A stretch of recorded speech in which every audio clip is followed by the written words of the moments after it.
नमस्कार मित्रों, मेरे channel online learning with me में आप सभी का स्वागत है। इस चैनल में आपको हिंदी साहित्य एवं हिंदी भाषा तथा हिंदी व्याकरण से संबंधित वीडियोस उपलब्ध करवाए जाएंगे।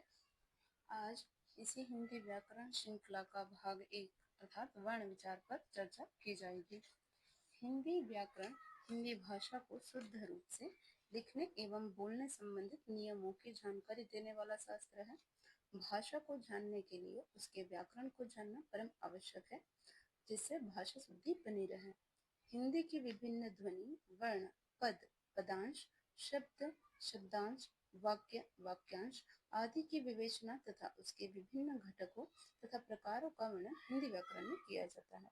हिंदी व्याकरण के वैसे तो 3 वर्ग है: वर्ण विचार, शब्द विचार एवं वाक्य विचार।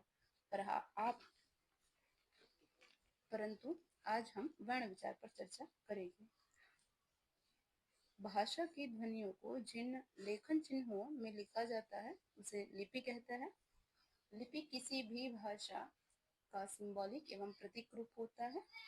भारत सरकार के अधीन केंद्रीय हिंदी निर्देशालय तथा विभिन्न मंत्रालयों के प्रतिनिधियों के सहयोग से हिंदी की वर्तनी देवनागरी में एक मानक रूप में तैयार की गई है, जिससे हमें कोई भी विअर्थी शब्द ना मिले।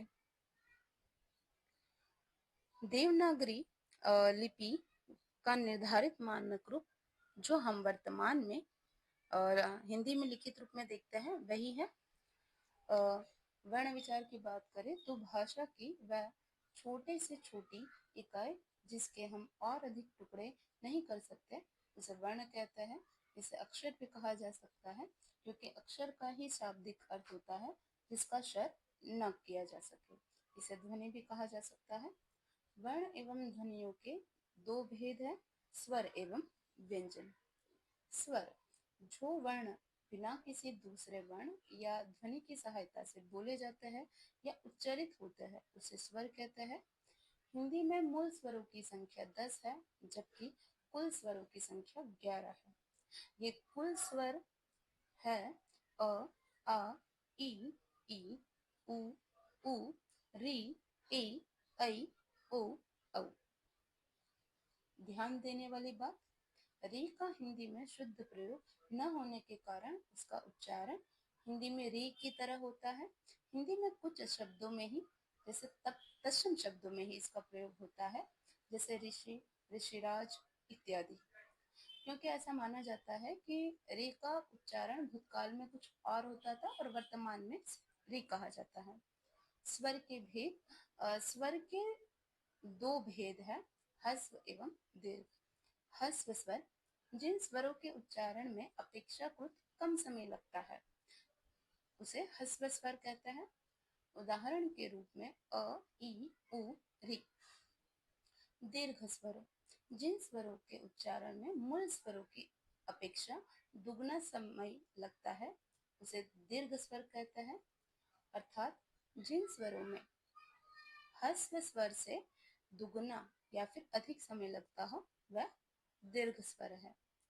उदाहरण के रूप में आ, ई, ए, ऐ, ओ, औ वह दीर्घ स्वर है।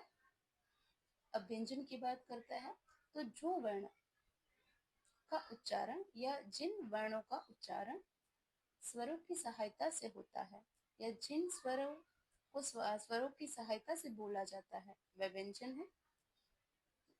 इनमें कुछ ध्यान देने वाली बातें हैं जिसकी चर्चा हम पहले कर लेते हैं। मूल रूप से व्यंजन स्वर रहित होते हैं, अर्थात हलंत होते हैं। जैसे हम जब क का उच्चारण करते हैं तो क के साथ अ का भी उच्चारण होता है, परंतु मूल रूप में जब लिखित रूप में लिखा जाए तो वो हलंत क के रूप में ही लिखा जाएगा। व्यंजन के उच्चारण में फेफड़ों से निकलने वाली सांस या फिर हवा मुख के किसी भी अवयव से बाधित होती हुई निकलती है। अर्थात जब व्यंजन का उच्चारण होता है या व्यंजन को हम बोलते हैं तो उस समय जो हमारी सांस होती है वो उच्चारण अवयव के किसी भी भाग में या तो स्पर्श करेगी, या तो वहां पर टकराएगी, या वहां पर घर्षित होगी। हल चिन्ह व्यंजन के स्वर रहित होने का परिचायक है। जिसकी बात मैंने पहले ही आपको बता दी है। स्पष्ट व्यंजन व उनका वर्गीकरण दिया है। इसको मैंने उच्चारण स्थान के आधार पर तालिका में क्रमबद्ध किया है। इसमें मैंने वर्ग के आधार पर सबसे पहले स्पर्श व्यंजन को विभाजित किया है। हिंदी में 5 स्पर्श व्यंजन वर्ग है जो अपने पहले वर्ण से जाने जाते हैं, जो क, च, ट, त और प है। क वर्ग में आने वाली ध्वनियां हैं क, ख, ग, घ और अंग। इसका उच्चारण स्थान कंठ है, इसलिए इसे कंठ ध्वनि कहते हैं। इसके पश्चात आने वाली ध्वनि है च वर्ग की, जिसके अंतर्गत 5 वर्ण आता है या व्यंजन आता है, वह है च, छ, ज, ज, ञ। जब हम इसका उच्चारण करते हैं तो जो हमारी जिह्वा है वो तालु से स्पर्श करती है, इसीलिए इसका उच्चारण स्थान है तालु और इन ध्वनियों को कहते हैं तालव्य ध्वनियां। इसके पश्चात आने वाली ध्वनि है ट वर्ग की ध्वनियां। इसके अंतर्गत जो व्यंजन आता है वह है ट, ठ, ड, ढ और अण। इस वर्ग की या ट वर्ग की ध्वनियों का जब हम उच्चारण करते हैं तो हमारी जो जिह्वा है वो तालु से तुरंत ऊपर की ओर स्पर्श होती है, अर्थात पीछे की ओर स्पर्श होती है। जो मुंह का खुरदुरा हिस्सा है उसे मूर्धा कहते हैं, इसीलिए इस ध्वनियों का नाम है मूर्धन्य ध्वनियां। इसके पश्चात आने वाली जो ध्वनि है वो है त वर्ग की ध्वनियां, जिसके अंतर्गत है त, थ, द, ध, न। जब हम इसका उच्चारण करते हैं तो हमारी जो जिह्वा है वो दांत से स्पर्श होती है, इसीलिए इसे दंत्य स्वर कहते हैं। इसके पश्चात जो स्पर्श व्यंजन का अंतिम वर्ग है वो है प वर्ग, जिसके अंतर्गत आने वाले व्यंजन है प, फ, प, भ, म। जब हम इनका उच्चारण करते हैं तो हमारे जो ओंठ है वो एक दूसरे से स्पर्श करते हैं, इसीलिए इन ध्वनियों का नाम है ओष्ठ ध्वनियां। इसके पश्चात जो ध्वनि आती है वह है व। व का जब हम उच्चारण करते हैं तो हमारा ओंठ और हमारे दांत जिह्वा से स्पर्श होते हैं, अर्थात जिह्वा दांत और ओंठ दोनों से स्पर्श होती है, इसलिए इसे दंतोष्ठ ध्वनि कहते हैं। इसके पश्चात आता है हमारा नासिक्य ध्वनियां या नासिक्य व्यंजन। जो नासिक्य व्यंजन है वो स्पर्श व्यंजन का अंतिम वर्ण होता है, जो है अंग, ज, अण, न, म। ज्यादातर इसका प्रयोग हम अनुस्वार के रूप में भी करते हैं और इसके प्रयोग या इसका उच्चारण करते समय न का प्रयोग होता है या नासिका विवर का प्रयोग होता है, इसीलिए इसे नासिक्य व्यंजन कहते हैं। इसके पश्चात आता है अंतस्थ व्यंजन, जिसका उच्चारण अंत से मतलब अंदर से किया जाता है। अंदर से मतलब उच्चारण अवयव के अंदर से, पेट से होता है इसका उच्चारण। तो ये ध्वनियां हैं य, र, ल और व। इसके पश्चात आने वाली ध्वनियां हैं ऊष्म व्यंजन, जिसके अंतर्गत 4 ध्वनियां हैं श, श और स एवं ह। ह हिंदी में एक लौता ऐसा व्यंजन है जो महाप्राण है।